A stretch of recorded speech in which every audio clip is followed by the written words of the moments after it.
Chers amis, bonjour. Nous sommes le samedi 6 août 2022. Il est 7h30. Quelques news de l'Arménie, de l'Artsakh et de la diaspora arménienne. Tout d'abord, l'Arménie et l'Artsakh, surtout non, l'Arménie à propos de l'Artsakh. Nicole Pachinian a appelé donc hier au téléphone Anthony Blinken, le secrétaire d'État américain, sur la situation donc, en Artsakh et les accords donc, du 9 novembre 2020. La situation, donc le point.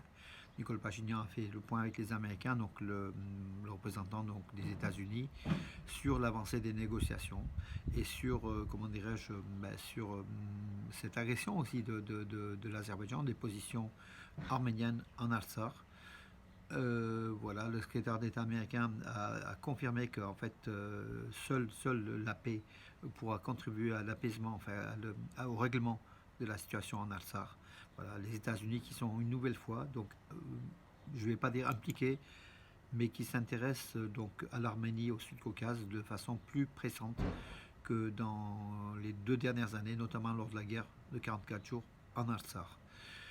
Voilà. Entre-temps, Joseph Borrell, c'est le secrétaire donc, de l'Union européenne, il est quoi c'est le haut représentant donc, de l'Union européenne aux affaires étrangères. Bien sûr, c'est le ministre des Affaires étrangères de l'Europe, tout simplement. Hein, donc c'est un Espagnol, Joseph Borrell. S'est dit préoccupé de la détérioration de la situation au Karabakh, voilà. Notamment par, il n'a pas dit, mais par l'agression azérie, hein, donc voilà, par la situation ainsi créée par ces attaques azéries en Artsakh, au nord et au nord-ouest de l'Artsakh. Donc on a vu qu'il s'est soldé par la mort de 2 soldats arméniens, 4 soldats arméniens relativement lourdement blessés, et au total 19 blessés du côté donc arménien. Voilà la situation.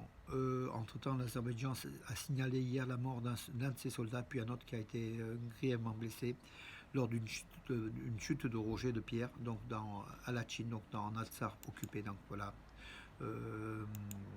Mais c'est accidentel, c'est pas du fait des Arméniens. Les tirs azéris sur des positions arméniennes, c'était hier, donc il y a eu des tirs sporadiques sur des positions arméniennes à Artsakh, mais dans l'ensemble, la situation était quand même relativement calme.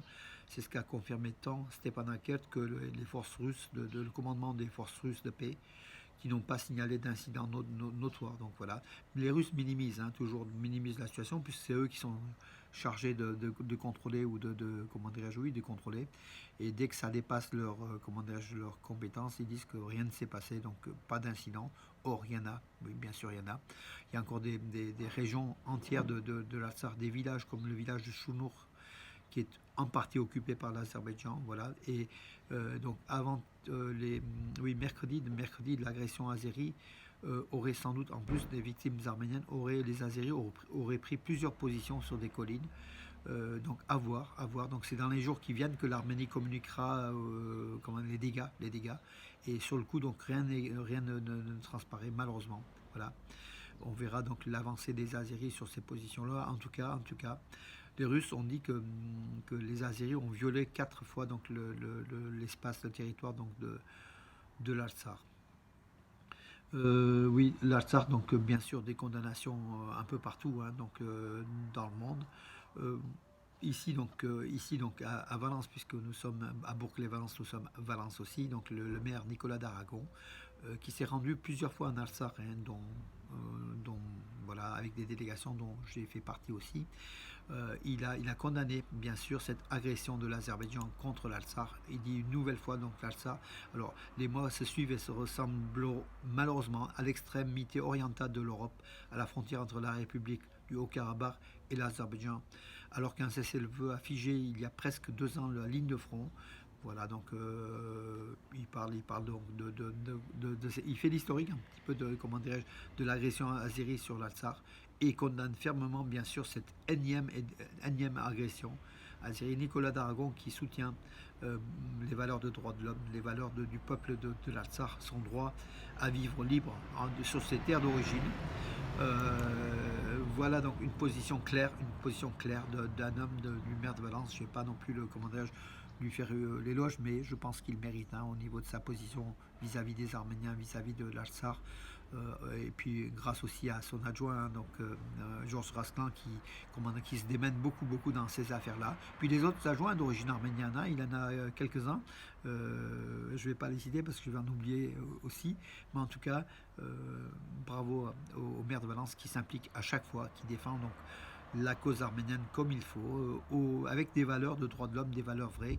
Aujourd'hui, on entend de moins en moins, hein, ces valeurs de droits de l'homme, hein, donc dans nos politiques français en France, même si à l'Elysée, donc Macron se dit préoccupé et puis suivrait de près l'avancement du dossier donc en Artsakh, et il serait en relation directe avec Pachinian et Aliyev. Voilà, donc c'est ce qu'a affirmé l'Elysée, hein, aussi. Donc tout le monde s'intéresse à l'Artsakh. Voilà, donc pour une fois au moins, l'Artsakh n'est pas oublié, même si sur le terrain, ce sont les forces russes, hein, les soldats russes qui protègent quand même la sécurité physique, tant bien que mal, la sécurité physique des Arméniens. Donc à voir dans les jours à venir si la situation s'envenime ou se calme. Et a priori, la tendance est plutôt au calme, hein, va se calmer. Voilà mes amis, et puis juste avant de finir, un petit coup de chapeau à cette dynamique dame de la région de Massis, du village de Nora Mark. Donc, elle était bibliothécaire durant près de 20 ans. Nairana Abetian, une femme de culture, une femme d'action, puisqu'elle a une organisation donc, en fait, qui contribue au développement culturel, éducatif des familles, des femmes, des enfants, des handicapés, tout le reste en fait dans la région justement de Nolamak et de Massis, la ville de Massis. Elle organisera donc le 26 août à Massis à 18h30, donc au parc de la francophonie. Voilà, c'est un nom qui porte bien. Une manifestation culturelle, sociale, éducative et tout le reste. Une très très belle à 18h30. Hein, ce sera le 26 août. Pour ceux qui sont en Arménie, donc vous serez cordialement invités à participer. Voilà une très très belle initiative avec le fonds de développement de Massis, hein, la ville de Massis, et puis son organisation qui s'appelle Safe Corner. Donc Safe Corner en arménien, donc c'est, je vais vous le dire,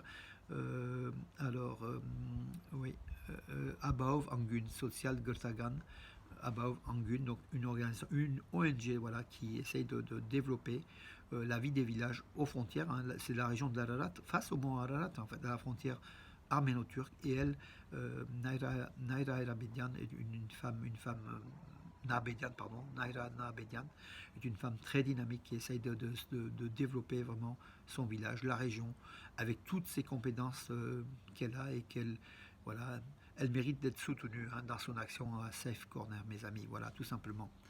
Sur ce, bonne journée de samedi et à demain, mes amis.